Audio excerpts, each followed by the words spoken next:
Fala pessoal, mais um dia juntinho, mais uma videoaula. Hoje eu vou falar com vocês, a videoaula está relacionada à questão do poder que nós falamos na última aula. E a gente vai falar sobre a diferença entre o poder legítimo e o poder não legítimo ou ilegítimo. E vamos também falar sobre as formas de exercício desse poder, né? Que, de acordo com o Max Weber, que é um dos nossos clássicos da sociologia. Bom, primeiro, para que eu possa considerar, e mais importante, um poder como sendo exercido de maneira legítima, é necessário que as pessoas reconheçam, né, essa pessoa ou esta instituição como aquela válida para exercício do poder. Por exemplo, se a prefeitura fala que o comércio não é essencial, precisa estar fechado, né? E aí vai ver o que é comércio não essencial, de acordo com os decretos, enfim. Então, como você votou no prefeito, você reconhece que ele tem aí 4 anos de legislatura, né? De legislatura não, quem legisla são os deputados e os senadores, mas que ele tem 4 anos aí de exercício no Poder Executivo. Então, se ele disse que não pode funcionar, que vai multar, não sei o que, ele tem poder para tal.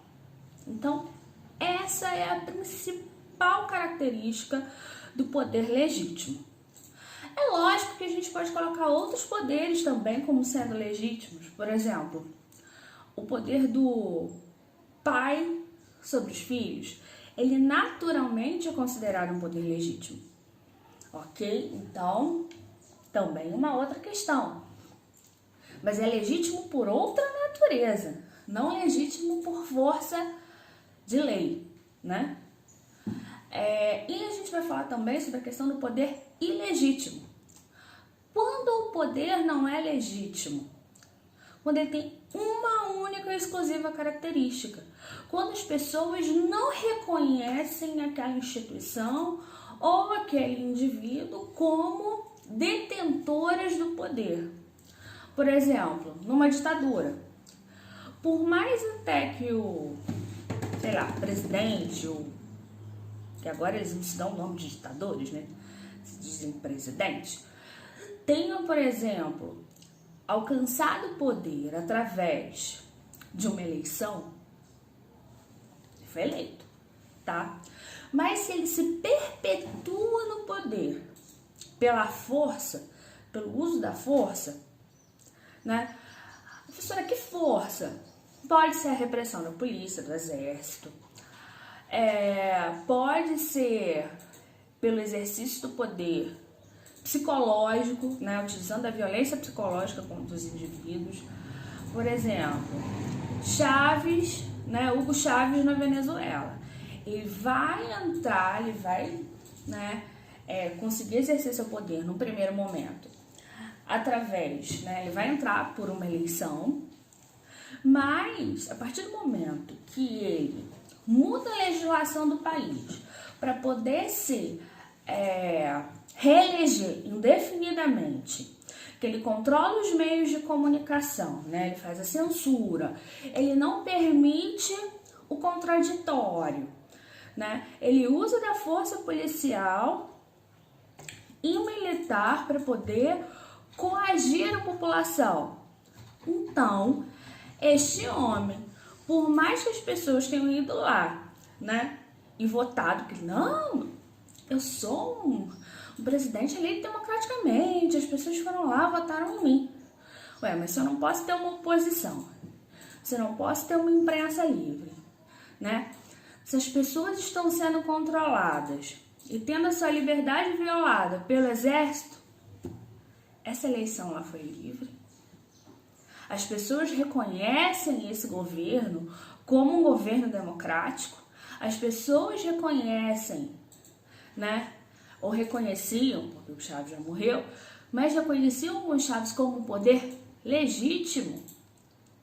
ou elas agiam amedrontadas, né?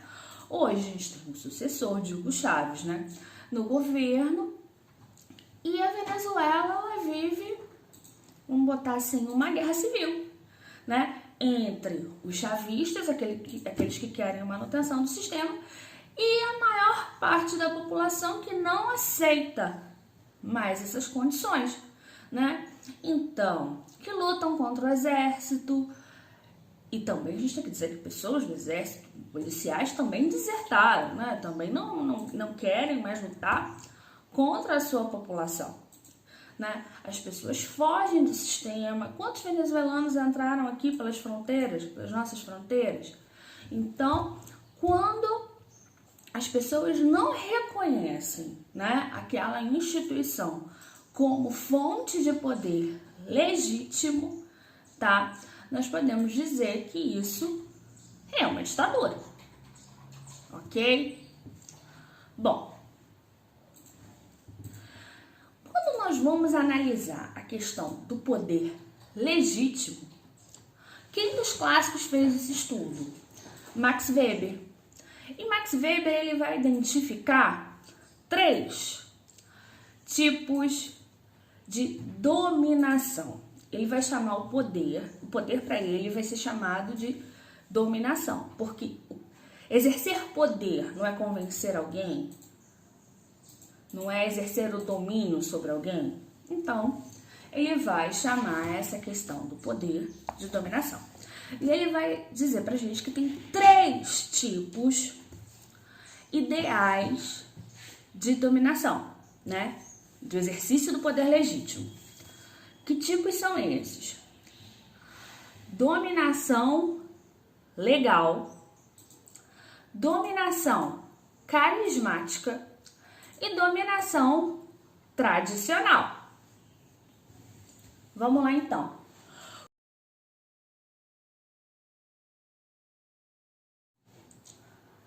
Quando eu falo sobre dominação tradicional, dá uma olhadinha aí na foto seguinte, você vai considerar que dominação tradicional é toda e qualquer forma de domínio que tradicionalmente é reconhecido, né? Tem influência sobre a vida das pessoas. Por exemplo, a dominação, né, o exercício do poder dos pais sobre os filhos, né? Isso antes de constar em qualquer lei é naturalmente reconhecido, né? Ninguém vai falar, por exemplo, que a mãe está errada em mandar o filho arrumar a cama. Ah, mas não, ele, coitadinho. Pode ter alguém assim? Pode, mas a maioria das pessoas, elas não vão questionar essa questão da dominação, do poder, da influência dos pais sobre os filhos. Até porque, até uma determinada idade, são eles que vão decidir aquilo que os filhos vão fazer, qual a orientação que eles vão dar.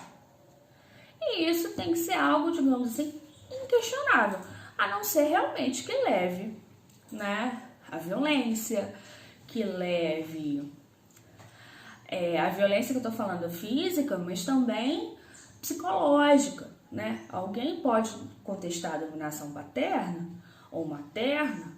Pode, mas desde que isso cause um prejuízo àquela criança. Do contrário, não. Um outro poder tradicional também que nós podemos citar, por exemplo, é a questão da força e da influência dos líderes religiosos.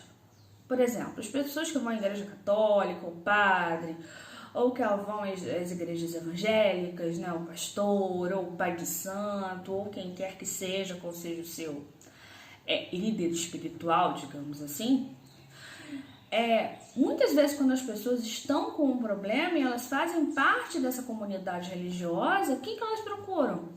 É essa liderança, e essa liderança com o objetivo dela te dar alguma orientação. E por que você vai procurar essa liderança para te dar uma orientação?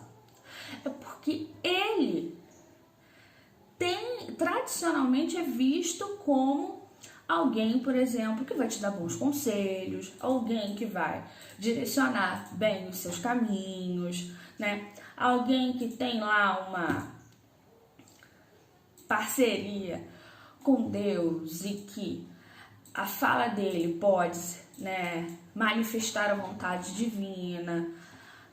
Por mais até que você contrarie, até que nem faça. Puxa, achei que aquela ideia que o padre me deu, não concordo com aquilo não. Mesmo que você não vai sair por aí dizendo que ele não presta simplesmente. Ou que ele dá maus conselhos, apesar de ele não entendeu bem a minha situação. Mas tradicionalmente eu tenho essas questões. Eu também posso apontar como poder tradicional, por exemplo, se nós pensarmos na história do Brasil, vocês com certeza já viram a questão do coronelismo, né? Grandes latifundiários, né? Que muitas vezes eles são donos de quase todas as terras, por exemplo, de um determinado município, e eles são vistos ali como uma liderança, né? Então, às vezes, até por parte dos funcionários, eles têm vários funcionários, então qual é o maior, digamos assim, vínculo que você pode criar com uma pessoa? É transformar essa pessoa em alguém da sua família. Então, por exemplo, nasceu o filho do Zé, que é meu funcionário aqui na fazenda. Então, nós vamos batizar esse filho do Zé. Eu quero ser o padrinho, né, e a minha esposa madrinha, né, que são os donos ali da fazenda. Então, o Zé agora não é simplesmente mais um funcionário. O Zé agora também é meu parente, né? Por escolha, e o filho do Zé também. Então, eu vou transformando essas relações em relações familiares. E à medida que eu transformo essas relações em relações familiares, eu exerço o meu poder tradicional, aquele que existe entre as famílias, né? Aquele poder de orientação. Quem aí não teve um avô ou alguém, né, que era aquele que dava o conselho para todo mundo, era aquele que orientava a família, né, aquele que dava aquele direcionamento. E aí o coronel vai entrar fazendo esse papel, mas não apenas para o cara trabalhar mais. Não, ele vai direcionar isso na vida política da cidade. Eu tô apoiando X para candidato a prefeito. Aí você vai, poxa, mas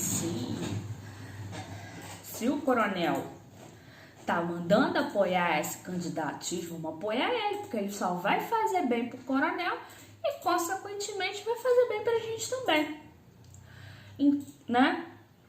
Então, também é uma forma de exercício do poder tradicional. Segundo,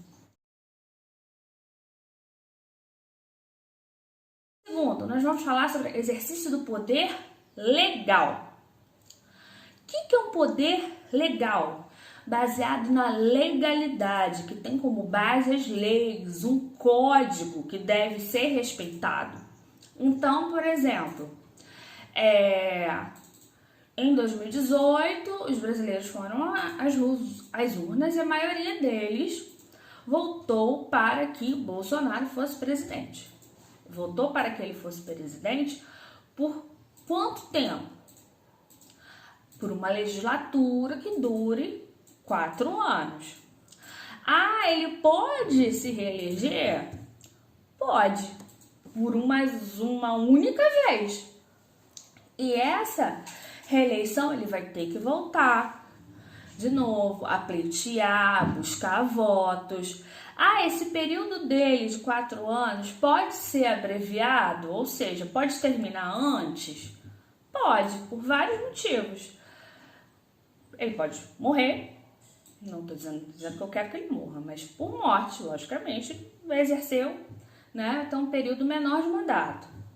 Ele pode renunciar por conta de algum escândalo ou algum problema, enfim, ou, né, ele pode sofrer impeachment, ou seja, quando os demais poderes averiguam que houve né, problemas dele com a lei, que ele exerceu influência de maneira equivocada, que ele gastou dinheiro público sem a devida necessidade, ou que superfaturou obras, ou que comandou quadrilhas, enfim, né? Independente, não vou dizer independente do motivo, mas se for crimes de responsabilidade fiscal, o país tinha X, ele gastou 20X, né? E não se vê aí, como é que eu posso dizer assim, uma motivação para isso. Por exemplo, nesse momento nós vivemos um momento de pandemia e nós tínhamos um orçamento ali pensado para o ano de 2020. Mas à medida em que nós estamos sofrendo, né, com uma pandemia, uma questão de saúde pública, então, né, o Congresso, junto com o presidente, enfim, falou assim, olha, esse ano vamos abrir aí para a gente se endividar um pouco, mas a gente não pode deixar a população passando necessidade. Vamos pensar que são todos assim muito bem intencionados. Mas esse é um exemplo de dominação legal. Ah, fulano foi eleito presidente do sindicato. Também tem uma regulamentação. Fulano foi eleito representante da turma. Ah, ele foi eleito representante da turma para poder ser uma ponte entre os professores, né, entre os alunos e os professores, entre os alunos e a direção. Agora, fulano foi eleito, né, e isso tudo, por exemplo, na nossa escola tem um estatutozinho para o representante de turma. Agora, digamos que o representante de turma, ele extrapole este poder. Ele use dessa prerrogativa, né, ele use desse voto das pessoas para poder manipular professores, manipular direção, para poder manipular os alunos. Então, ele está sendo contrário, né? Aqui, a lei não está exercendo o poder da maneira como deveria, ok? Mas toda dominação legal ela tem como base leis, códigos, você gostando ou não. A pessoa ganhou aquela eleição, ela vai ficar ali, ela só vai sair mediante aqueles 3 fatores que eu falei com vocês anteriormente.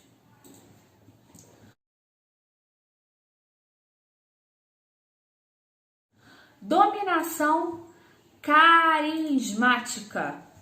Talvez essa seja a mais sentida, né? É que a gente mais percebe, mas é que a gente também tem maior dificuldade, né, para poder explicar. Por quê? Quando eu falo sobre carisma, eu estou falando sobre uma característica da personalidade daquele indivíduo que leva aquele indivíduo a ser o quê? Respeitado, né? E visto como uma liderança, alguém que merece ser ouvido, né? A tudo aquilo que aquela pessoa fala se transforma, digamos assim, em uma palavra de ordem. Por exemplo, existem pessoas carismáticas que existem cargos de liderança em vários quesitos. Eu vou dar um exemplo pessoal, né?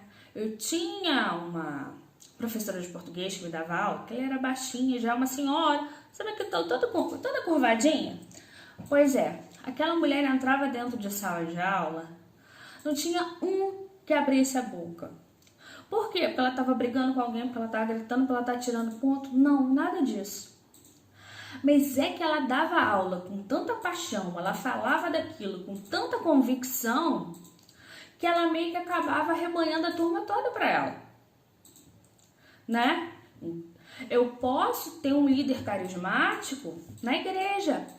Quantas pessoas frequentam uma determinada religião e por vezes tem um padre ou tem um pastor, e se ele mudar de paróquia ou se ele mudar de bairro, muitas vezes as pessoas deixam de frequentar a igreja no endereço X para frequentar a igreja no endereço Y. Porque embora, né, como é que eu posso dizer assim, a igreja seja a mesma, os fundamentos sejam os mesmos, mas você se identifica com aquela pessoa, com aquela fala.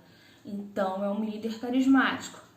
Na política, existe líderes carismáticos? Claro que existem, né? Eu vou citar um que não é das melhores figuras. Por exemplo, Adolf Hitler. Mas Hitler, gente, Hitler, ele foi soldado na Primeira Guerra Mundial. Hitler, quando acabou a guerra, ele queria continuar e ele foi dispensado, né? Na verdade, acaba-se o exército, né? Por questão do Pacto de Versalhes, enfim. Mas ele vai ser dispensado, de qualquer maneira, e a carta dele de dispensa está relacionado não a qualquer pacto político, mas está relacionado justamente à característica dele, que ele era sim uma liderança, mas uma liderança negativa, né? E um homem que foi inclusive morador de rua, não tô minimizando isso, mas ele vai conseguir, ele vai ter um discurso que nos anos 30 vão ser, né, pela questão política, econômica, social, na Alemanha vão ser cobrados como uma verdade. E Hitler vai se vender como sendo uma liderança que seria capaz de recuperar a Alemanha, de tirar a Alemanha de uma posição secundária, não só na Europa, mas de trazer a Alemanha a se tornar um líder mundial. E aí ele elege determinados grupos, que seriam grupos que iriam dificultar ou impedir, né, como é que eu posso dizer? Essa tentativa de renascimento alemão. E aí perseguem-se negros, judeus, ciganos, gays, né? Ele quer fazer uma política de eugenia, de limpeza étnica. Ah, professora, mas a senhora está indo muito longe. Vem cá, você acha que se o discurso dele não fosse muito bom, né? Que ele tivesse uma capacidade de convencimento absurda, milhares de alemães iam comprar as ideias de Adolf Hitler? Não estou dizendo que o que ele vendeu foi positivo, estou dizendo que o que ele vendeu, a ideia que ele vendeu, a ideologia que ele impôs, né, foi tão forte que as pessoas se viram acreditando naquilo ali. Ah, professora, mas não foram todos. Não foram todos, é lógico. Mas se ele não tivesse um amplo apoio da maioria, ele não teria conseguido fazer aquilo que fez. Então, pensei nisso. No Brasil, professora, a senhora identifica algum líder carismático? Na nossa política, sim. Nós não tivemos muitos, mas tivemos alguns, tá? Vamos começar por Getúlio Vargas. Getúlio, ele vem com a Revolução de 30, ele começa ditador, né? Ele sai depois, tem eleições livres depois ele volta como um presidente eleito. Ele participa das eleições, é amplamente votado e volta, né, como um líder que não é apenas só não exerce só uma dominação legal, ou seja, agora ele está lá, ele tem um mandato, mas que ele também é uma liderança carismática, né? Ele tinha um discurso que tinha um grande apelo à população. Gente, está na dúvida? Pega um discurso no YouTube de Getúlio Vargas, do 1º de maio, por exemplo, do Dia do Trabalho. Vê se ele não é motivador, se ele nos traz alguma coisa positiva. Na história mais recente do Brasil, professora, quem que a senhora vê que foi um líder carismático? Gostando ou não, Lula. Mas Lula também tinha. Gente, o Lula fazia apologia a todas as questões futebolísticas, né? Ele tinha uma linguagem que muitas vezes não agradava a um grupo muito específico, mas o Lula falando alguma coisa positiva, negativa, boa ou má, todo mundo parava para assistir, ninguém ia para janela bater panela, né? Ele era um líder que trazia atenção para si, ok? Gente, esses 3 tipos que eu falei para vocês de dominação é o que a gente chama de tipos ideais, né? Em teoria, a gente estuda eles de maneira separada, mas eles podem aparecer de maneira combinada. Então, ele pode ser um líder legal e carismático, ele pode ser uma liderança tradicional e legal, né? Por exemplo, digamos que o coronel resolveu virar prefeito da cidade, né? Ele fez lá a campanha, se elegeu. Então, ele é um líder, exerce uma dominação legal. Mas, por aqueles elos todos que a gente falou anteriormente, ele também exerce uma dominação tradicional. Então, esses tipos podem aparecer separados, combinados, né? Entre os 2 ou 3. Às vezes a pessoa tem essas 3 características de liderança. Ok? Gente, até a próxima aula.